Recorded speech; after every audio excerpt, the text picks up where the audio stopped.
Let's go to the money desk now. Good afternoon, Devon. Morgan, you're with us now. 2 days before the medium-term budget speech in Parliament on Wednesday by Minister Enoch Ondongwana. Now, public service unions say they're going to take to the streets. That's going to put a lot of pressure on government's coffers. Absolutely. Let's remember, and let me respond to that, it's about a third of what we spend as a government expenditure goes to public sector wages. It's a huge amount of money, and whatever it decides in terms of the parameters of how much it would pay these unions and the workers will affect the numbers. So indeed, and to make matters worse, we have that announcement coming in that Public Servants Association has served government with a 7-day strike notice following a deadlock in wage talks. I mean, this union is 253,000 strong. It's called government's 3% wage hike offer ridiculous and problematic. COSATU also earlier today announcing that it has reverted to a 10% wage demand after wage negotiations collapsed. Now, Reuben Maleka is the Assistant General Manager at the PSA. He joins me now. Reuben, thanks very much for your time. You served government with a 7-day strike notice. What was your main point of departure here? What led you to throw the towel in? I see you were not happy about the fact that 1,000 Rand monthly gratuity payment comes to an end in March next year. Was that it? Look, first of all, thanks for the opportunity. I think the most pertinent issue that brings us into this issue of a strike is the attitude and the arrogance of government as an employer.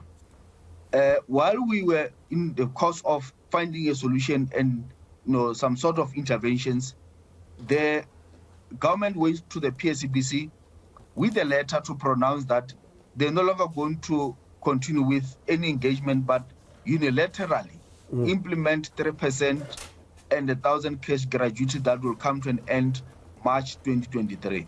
So in a way, they're implementing something that they know will rob of employees of anything that they're able to afford come next year. So we have no choice, because there is no way that public servants can afford to live and be able to afford without the 3% and also the cash gratuity that they are talking about that will come next year will come to an end. So we thought at this point in time, with the mandate and the ballot that we've taken of members, there's no other option but to go into the streets. All right, so the strike certificate is in. When exactly would you begin your strike action, and what would lead you to call it off? The strike will commence on the 3rd of November.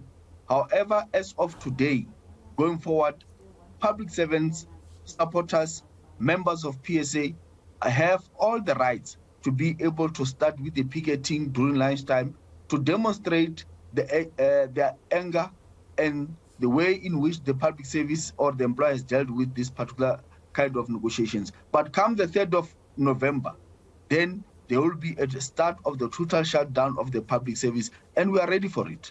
Now, of course, Reuben, you would be watching what the finance minister says on Wednesday. It's the midterm budget. I mean, all indications are that he will pencil in a 3% wage increase. You've alluded to that yourself. How will that go down with your members? Look, first of all, that is the kind of attitude that we are dealing with, of the government that while you are in the middle of an impasse, they go out to pronounce their power to implement the abuse of the regulations or the abuse of the Public Service Act to say that in terms of the Public Service Act, the minister's got all powers to implement with or without.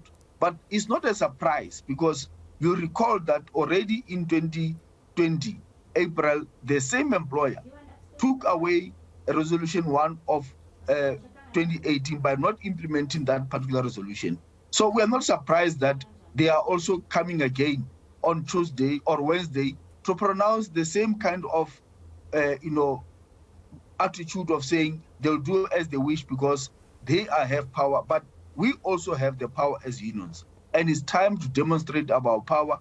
It's time that we show that we can't go along over a period of 3 years without increase. But it is easy for the public office bearers, for the president to give them a 3% backdated to 2021. But it's difficult to give public servants a decent salary increase. We're talking about comparably a minister who earns above 2 million is easy to get 3% backdated, but it's difficult to give public servants who earns an average of 200,000 per annum at least a decent salary increase of 6.5%.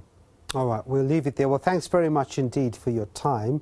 Reuben Maleka is the Assistant General Manager there at the PSA. All right.